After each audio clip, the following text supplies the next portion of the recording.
Good afternoon, everyone. My name is Dr. Miller, and the SCP we're going to be looking at today is SCP-1770. Object Class: Euclid. Special Containment Procedures.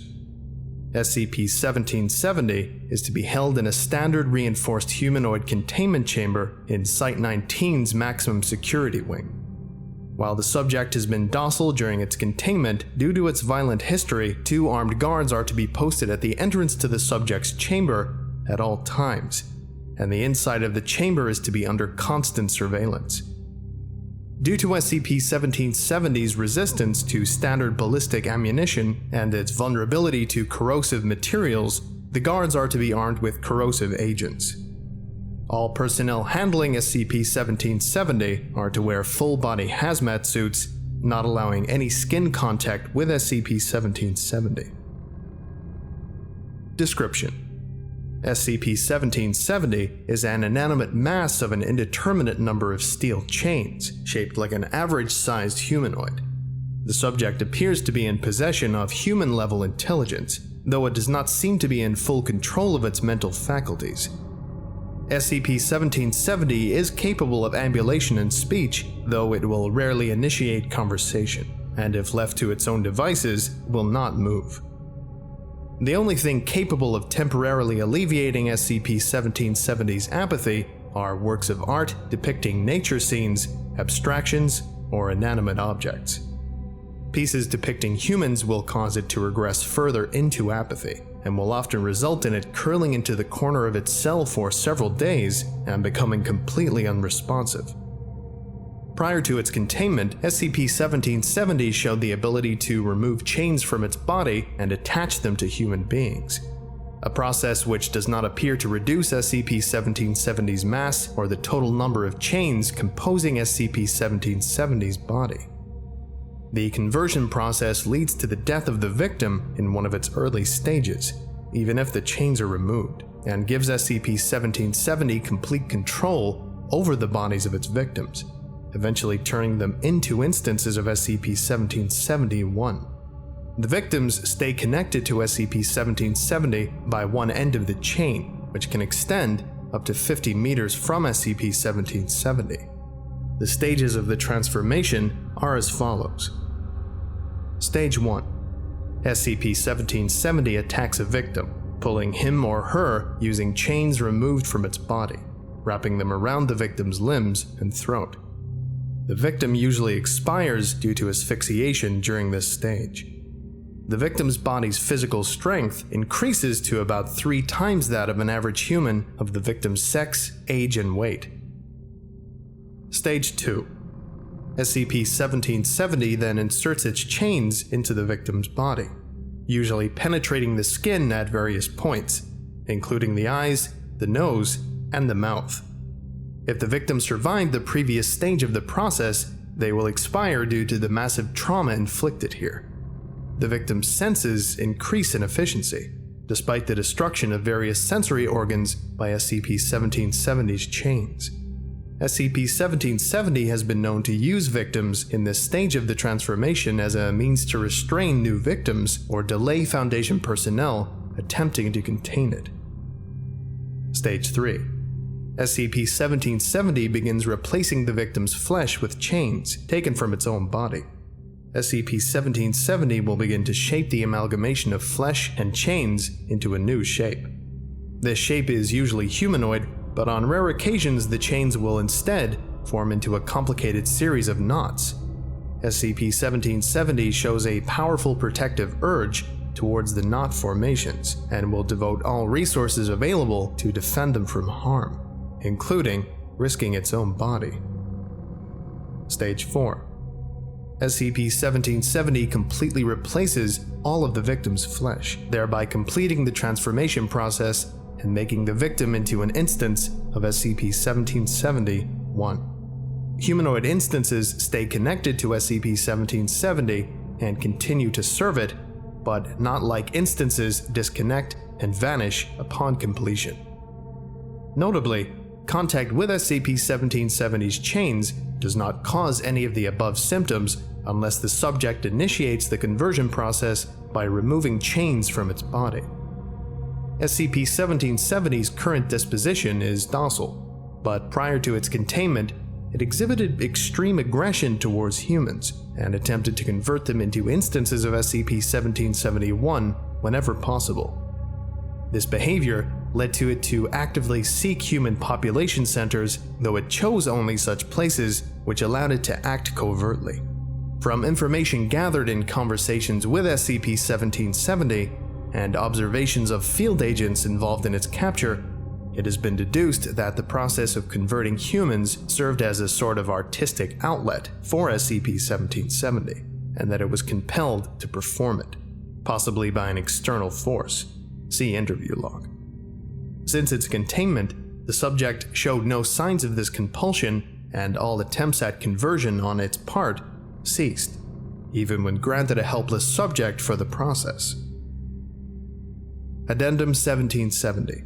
The following are interviews made with SCP-1770 during various stages of its containment. Interview log 1771. Interviewer, Dr. Interviewed, SCP-1770. Forward. This interview was made immediately following SCP-1770's capture. At this stage, no artistic stimulus was required. Playing log, now.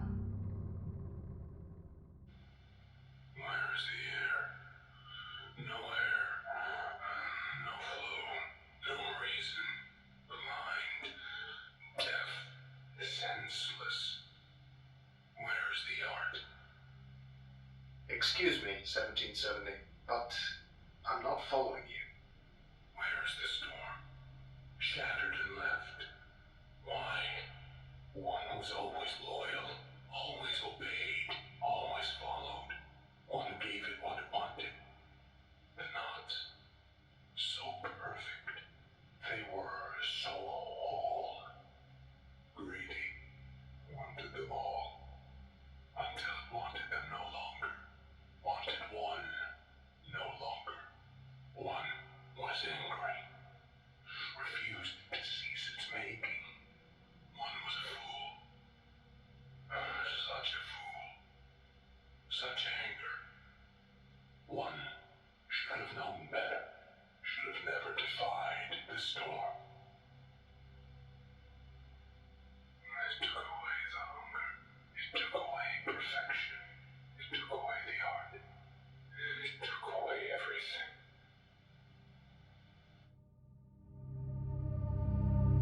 Interview log 1770, 5. Interviewer, Dr. Interviewed, SCP-1770. Forward. This interview with SCP-1770 was made in one of its more lucid moments, when it was fairly responsive and coherent. Subject was shown a copy of Claude Monet's Water Lilies as a stimulus. Playing log, now. Afternoon, SCP-1770. Not one's name. One is the maker of chains. Noted. Could you explain to me why you did what you did? One was the maker of chains. One fed, one weaved, one flourished, guided, trusted, loved. No longer. Forsaken. Forsaken by who? Worlds. Twirls. It kissed the links, whispered kindly words, protected one and its brethren from harm. It showed one knots. Such beauty, such complexity, such perfection. No more. The sweet zephyr became a blizzard. Took one's brethren away. Took away perfection. Left one alone. One was of no more use to it. Never again. Is this what changed? What led to your capture? One was among its brethren and making more, weaving its art, making beauty, and order of foul, chaotic flesh. The whirlwind came, flowed between one's links, but carrying no warning monster like it did before. Instead, it told one that it achieved its purpose, that perfection was no longer needed. The chains were no longer needed. It tore its brethren asunder, left the maker of chains to fall. Would you like to go back to the way you were? Sweetest wind, one no longer wishes to come back. No more perfection. The brethren are gone. The chain is broken. Inert. Alone. No point. No hope. Best to sleep once more. Closing statement. It appears SCP-1770 believes it has lost its ability to bind with humans, and indeed its motivation to do so. Nevertheless, considering the potential risks it still holds, current security measures are to be maintained, recommending further investigation of the force SCP-1770 mentioned. Okay. I feel like I have to apologize. My voice is very tired at the moment. I think I'm sick or run down or something, even more so than usual. So I can only apologize. Anyway, I think that about does it for today. Thank you all for listening, if indeed you still are, and you are all dismissed. Goodbye.